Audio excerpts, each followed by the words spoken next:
Good morning বন্ধুরা, পুনমের কিচেনেতে সবাইকে স্বাগত। আশা করি তোমরা সবাই খুব ভালো আছো, আমিও ভালো আছি। আজকে তোমাদের সঙ্গে শেয়ার করব বোয়াল মাছ দিয়ে আলু দিয়ে ঝোল। ভিডিওটাকে স্কিপ না করে ফুল ভিডিওটা দেখো, তাহলে কোনোটাই মিস যাবে না। যারা বিগিনার তাদের জন্যই আমি বলছি। বোয়াল মাছ আমি নিয়ে নিয়েছি, হলুদ নুন মাখিয়ে আমি এটা কিছুক্ষণ রেখে দেবো।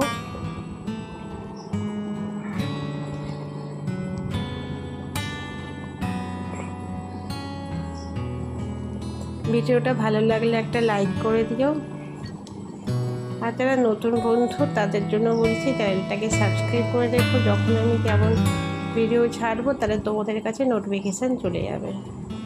বোয়াল মাছ যেহেতু একটু ফাটে, ওই জন্য আমি সামান্যের মধ্যে নুন হলুদের সঙ্গে একটু লঙ্কার গুঁড়ো মিশিয়ে দিলাম, তাহলে বোয়াল মাছটা ফাটবে না তেলে দিলে। কড়াইতে আমি তেল বসিয়ে দিয়েছি,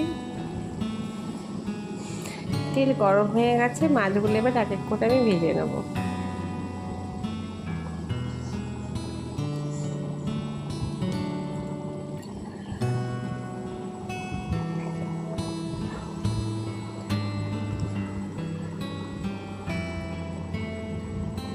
এক পিঠ ভাজা হয়ে গেছে, আর এক পিঠ আমি উল্টে দিচ্ছি।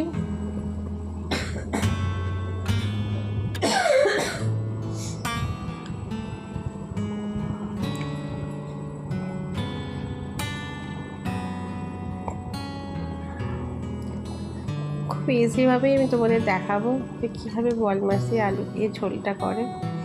খেতেও খুব ভালো হয় এই ঝোলটা, সবাই ট্রাই করে দেখো। হয়ে গেছে আমার মাছগুলো ভাজা, এবার আমি তুলে নেব।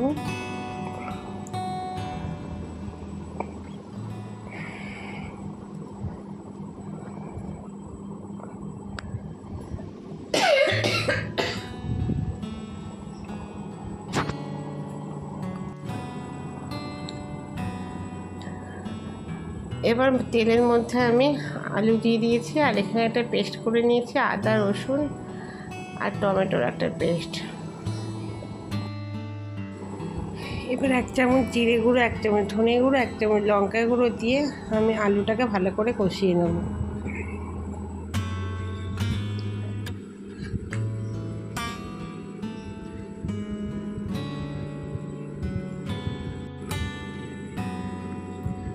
ভালো করে কষিয়ে নিচ্ছি আমি। কষানো আমার প্রায় হয়ে এসেছে, দেখো তেল ছেড়ে দিয়েছে।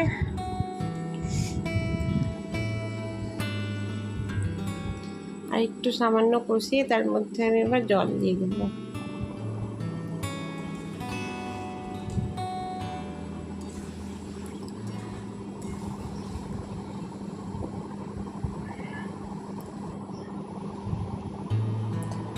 হয়ে গেছে আমার কষানো, আমি জল দিয়ে দিলাম। ঝোল ফুটে উঠলে তারপরে আমি মাছগুলো সব দিয়ে দেবো।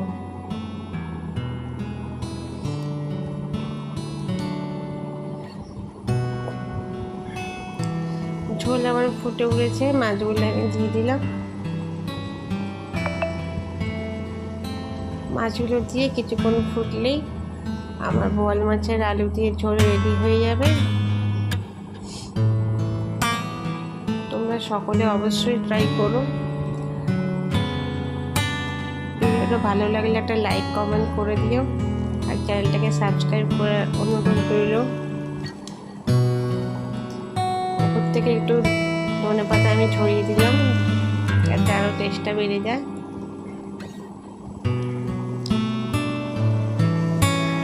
তাই ঝোলটা আমার মরে এসেছে, এবার আমি এটাকে নামিয়ে নেব।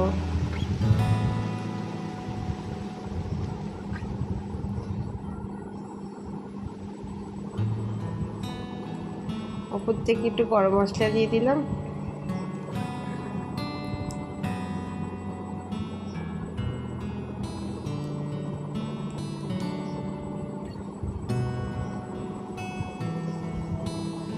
এই ছিল আজকের আমার ভিডিও। মাছের ঝোল আমি নামিয়ে ফেললাম। দেখা হচ্ছে পরের ভিডিওতে। তোমরা ভালো থেকো, সুস্থ থেকো। ধন্যবাদ।